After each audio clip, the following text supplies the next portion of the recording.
On the Middle East and Israel, this week has been a long time coming for the families of the Israeli hostages, for civilians in Gaza, and for countless people across the world.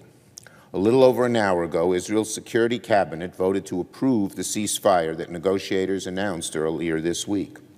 It will soon go to the full cabinet for approval. 15 months after Hamas's heinous attack on October 7th, it is welcome news that we're now at the brink of a ceasefire agreement that will reduce violence in Gaza, reduce harm to innocent civilians, and free many of the hostages.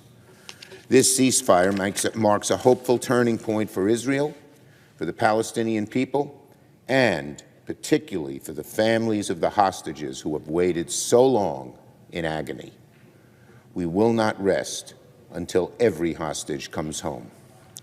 This agreement would not have been possible without months of steadfast diplomacy by the United States and our allies in the region, and could not have happened and would not have happened until the threats of Hamas and other Iranian proxies like Hezbollah were radically reduced, which thankfully they have been. I want to thank President Biden and everyone in his administration who persistently negotiated for a year to make this agreement possible. I thank and honor all the families of the hostages, especially those who live in New York, for their courage and perseverance and boundless grace amidst so much grief. Among the hostages are many New Yorkers: Omar, Idan, Sagwi, Ite, Keith, God, and Judy.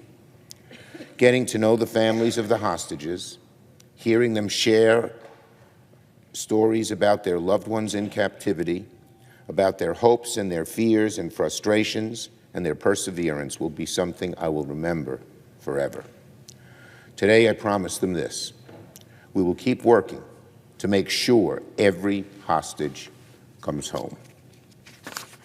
Now the task is to ensure that this temporary agreement paves the way to a lasting peace.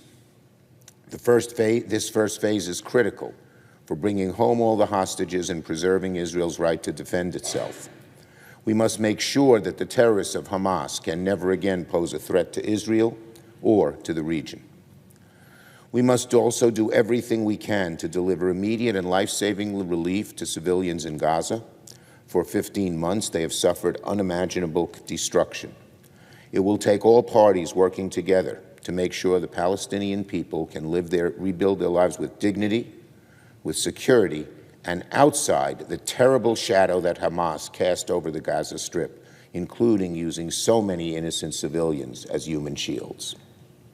I urge the Biden administration and incoming Trump administration to work together with all parties at the negotiating table to ensure the deal is implemented and followed through in its entirety.